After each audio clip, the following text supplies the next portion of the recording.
honra mucho, doctor Santiago, estar de nuevo en este encuentro. Usted lo decía bien, aquí estuve como senador, como candidato a la presidencia, y hoy tengo el honor de dirigirme como presidente de los colombianos.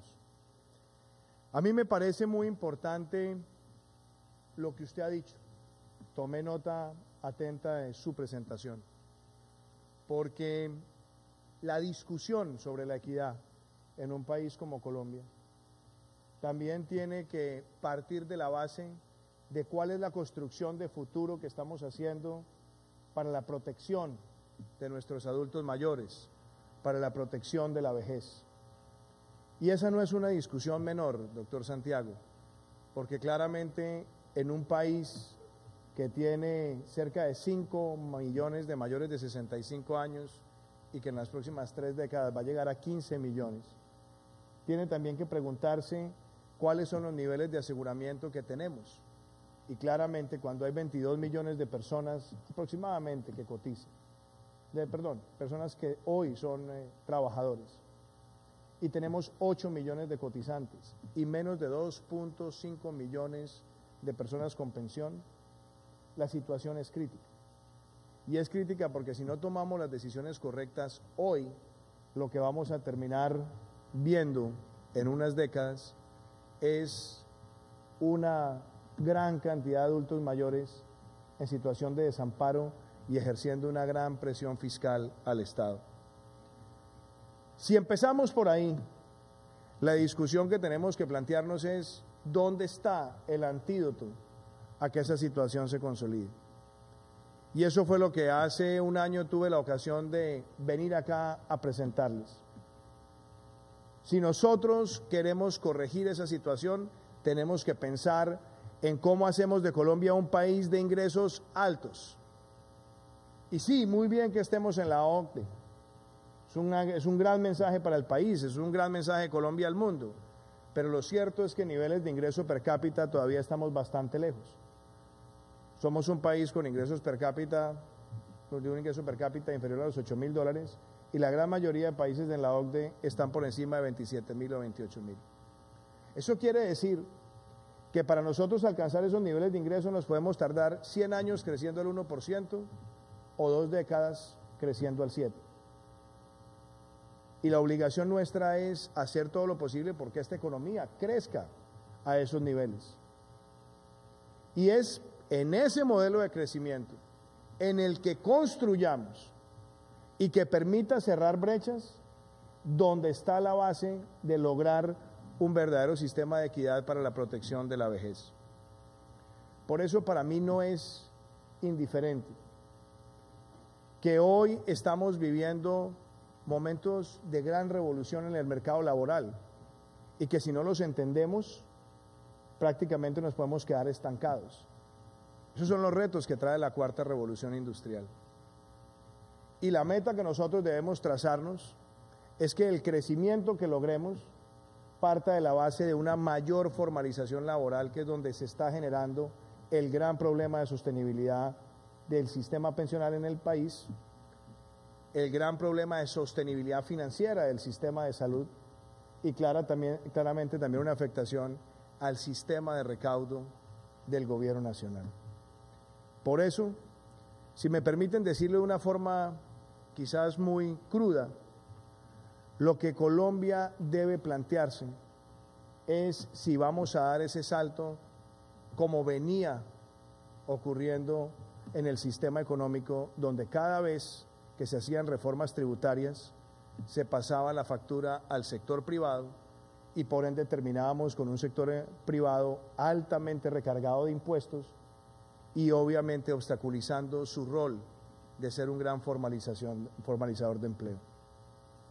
Por eso, cuando concebimos una visión de país, nosotros la planteamos como el encuentro de 3 conceptos: legalidad, emprendimiento y equidad.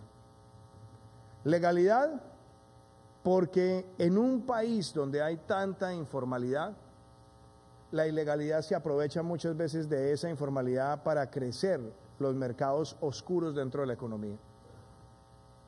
Porque cuando tenemos tanta informalidad, La criminalidad lo que hace es construir más canales de lavado de activos y más distorsionantes en la economía.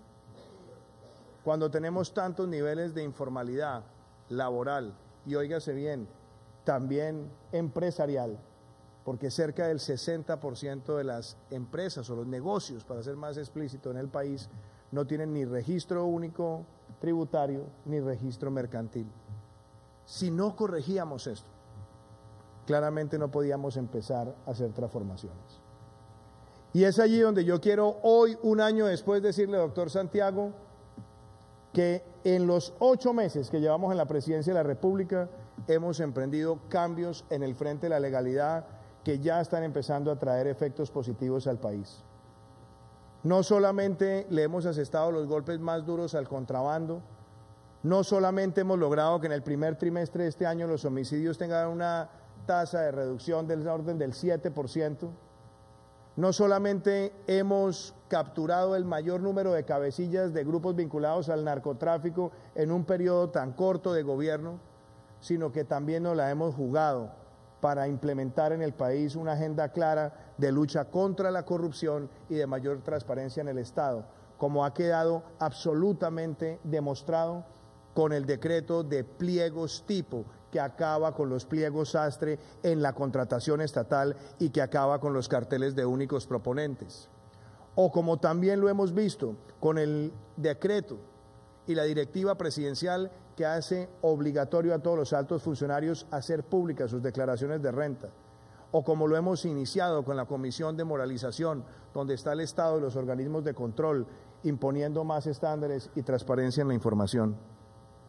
Pero también, permítame decirle algo, esa batalla por la legalidad tiene que ver con una visión de país que cae muy bien en esta coyuntura, porque los colombianos nunca nos preguntamos sobre los debates de los deberes en la sociedad. Siempre estamos reivindicando derechos, lo cual está muy bien. Siempre estamos alardeando de los derechos que están reconocidos en la Constitución, pero muy poco se habla de los deberes. Y a mí me parece que esto es preciso decirlo en esta coyuntura y decirlo en este foro, porque aquí tiene que quedar claro de una vez por todas que no podemos seguir en los acuerdos irresponsables cuando algunos tratan de violar los derechos de los demás, reivindicando los propios a través de las vías de hecho. Como presidente de la República, quiero darle ese mensaje claro al país. Diálogo todo el que sea necesario, pero sin acudir a las vías de hecho, porque eso lo único que hace es perpetuar la ilegalidad como una forma de presionar a la sociedad.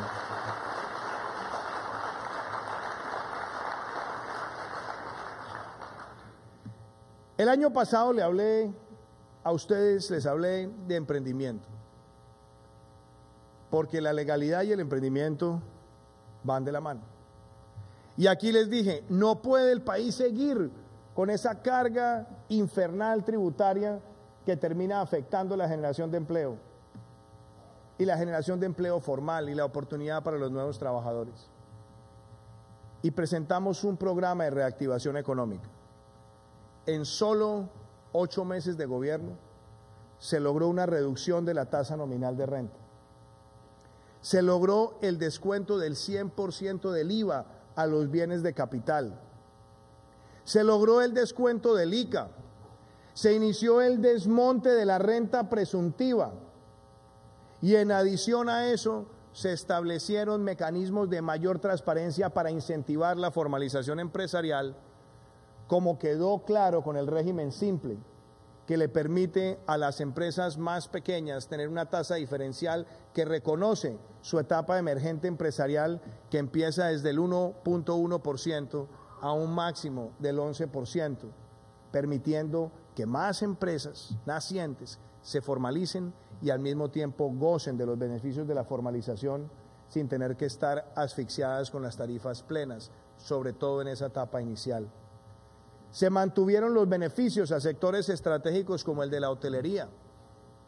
Se extendió un programa orientador a megainversiones en el país con una de las tasas más competitivas de renta para ese tipo de inversiones.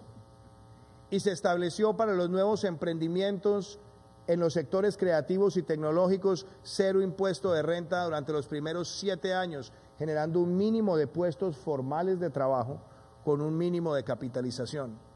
Y lo mismo en las zonas rurales, cero impuesto de renta por 10 años, trayendo un mínimo de inversión y generando un mínimo de empleos formales en el campo colombiano. Beneficios que le han permitido al país dar señales correctas y que ya lo estamos viendo con las expectativas de crecimiento, con las expectativas de inversión, con la llegada de nueva inversión extranjera estratégica al país, como quedó plasmada hace pocos días, por dar ejemplos, con el Data Service que creó Amazon en Bogotá con más de 700 empleados, o como también ha quedado claro con la llegada de uno de los fondos más importantes de tecnología en el mundo, que es el SoftBank, que trae $5.000 millones de Latinoamérica y que quiere tener a Colombia como hub de inversión. Señales que son claras y que son necesarias. Pero también, déjeme, yo cobro algunas facturas, doctor Santiago. Hace un año le dije que tenía la enorme preocupación de ver muchos proyectos de 4G atrapados en causas litigiosas. Le propuse a Colombia que antes de terminar el mes de marzo tendríamos desentrabado el 70% de los proyectos 4G. Hoy les quiero decir que ese 70% está totalmente desentrabado y los proyectos listos a iniciar su ejecución para tener también un impacto en la economía colombiana.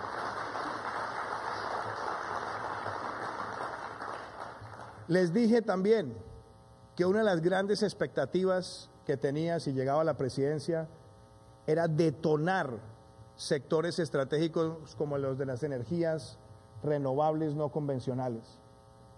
Inclusive yo recuerdo a algunos de mis contendores, doctor Santiago, que con tono burlesco decían que esa apuesta de Duque por llegar a 1.500 megas de capacidad instalada era una gran ilusión. Hoy les quiero decir que no solamente se han garantizado más de 1.398 megas con la subasta de cargo por confiabilidad, sino que hoy mismo inauguramos la granja fotovoltaica más grande de Colombia conectada a la red con 86 megas de capacidad instalada y en solo 8 meses hemos triplicado la capacidad instalada de energías renovables en el país. Otra demostración que vamos en la línea correcta. Planteamos además que le quitáramos al sector privado esos trámites engorrosos que le afectan la capacidad de operación. En tan solo 8 meses de gobierno, 346 trámites intervenidos, eliminados o digitalizados. Se instaló el programa Fábricas de Productividad, donde llegamos al sector privado con soluciones y esperamos tener más de 3.000 empresas de tamaño mediano y grande gozando de ese beneficio y más de 18.000 pequeñas y medianas. Lanzamos el programa de agricultura por contrato para que los pequeños productores se encadenaran sin intermediarios, generando ingresos sostenibles y aspiramos a tener 300.000 productores. Todo esto hace parte de una visión donde el emprendimiento es un formalizador de empleo.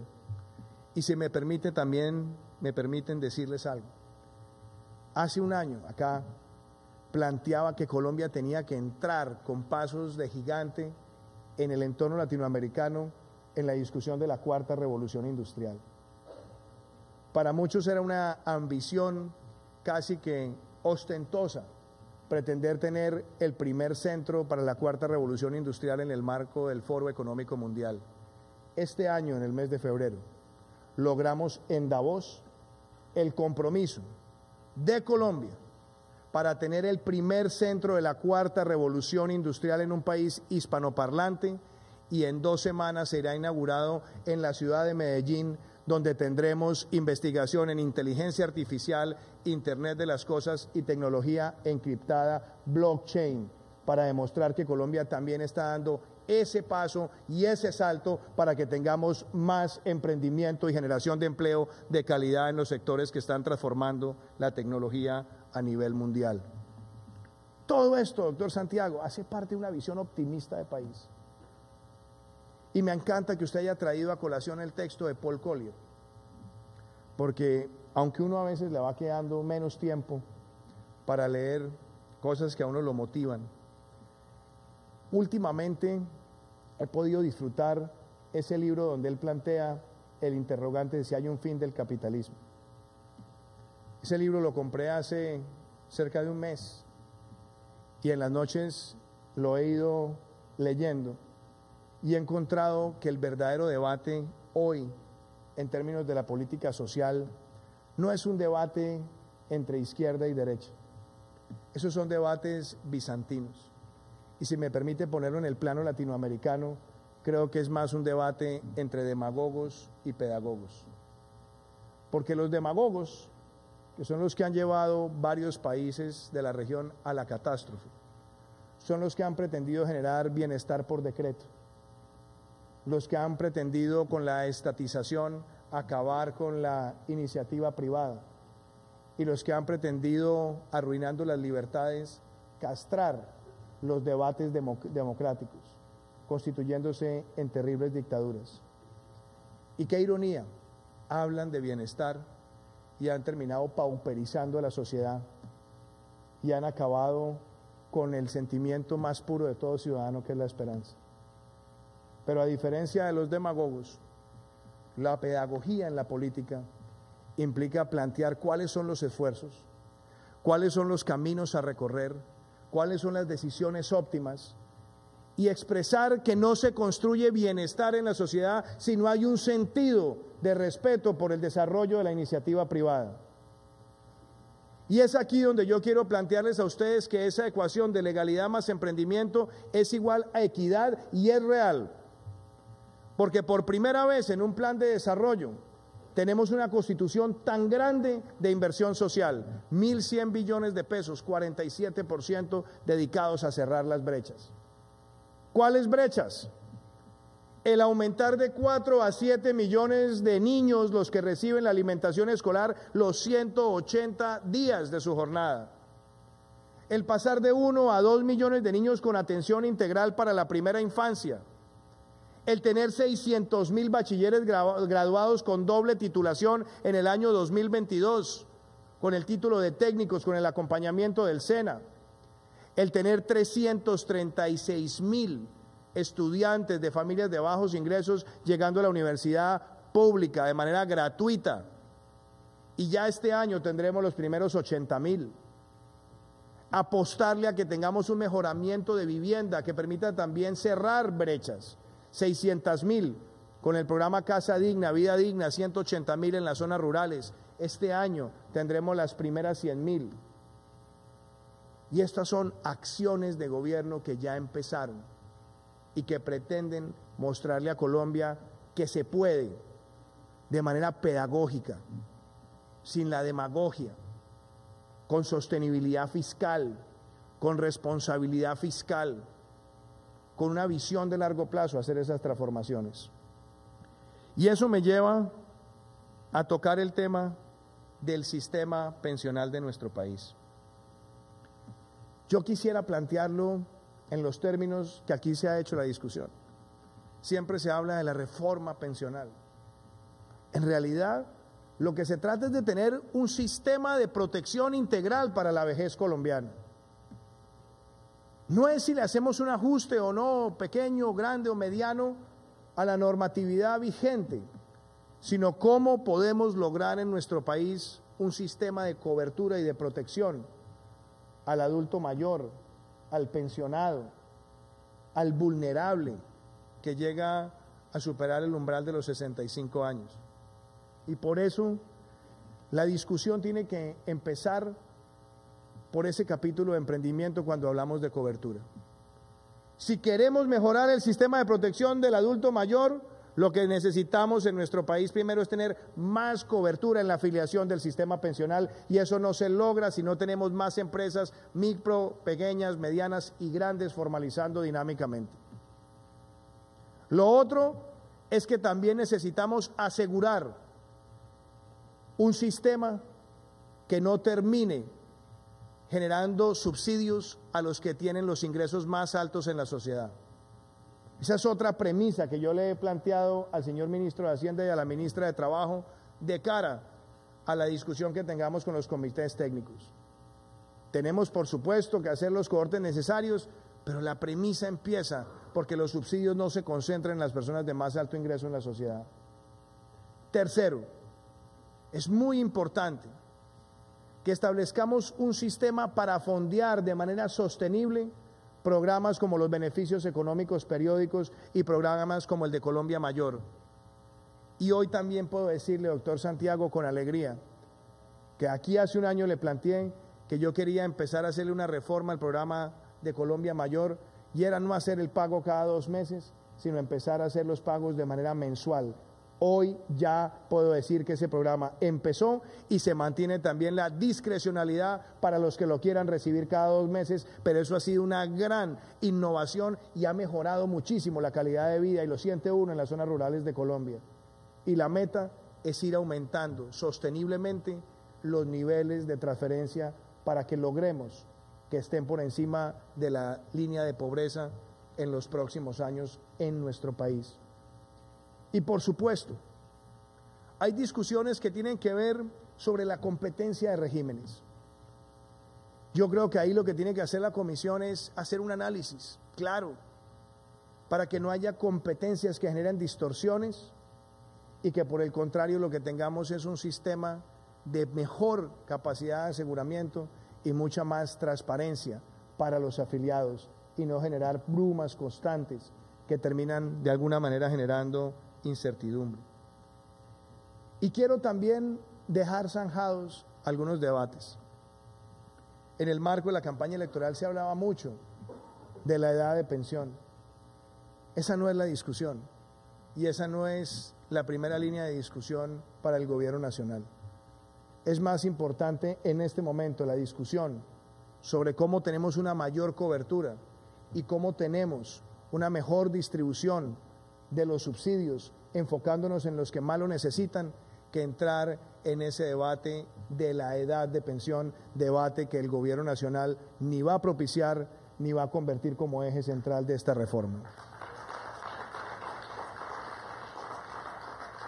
Y quiero hacerle unas reflexiones también a los fondos de pensión. Y ahora lo hago pensando en el papel que juegan los fondos de pensión en una sociedad como la nuestra. Y lo digo además pensando en ese libro de Paul Collier.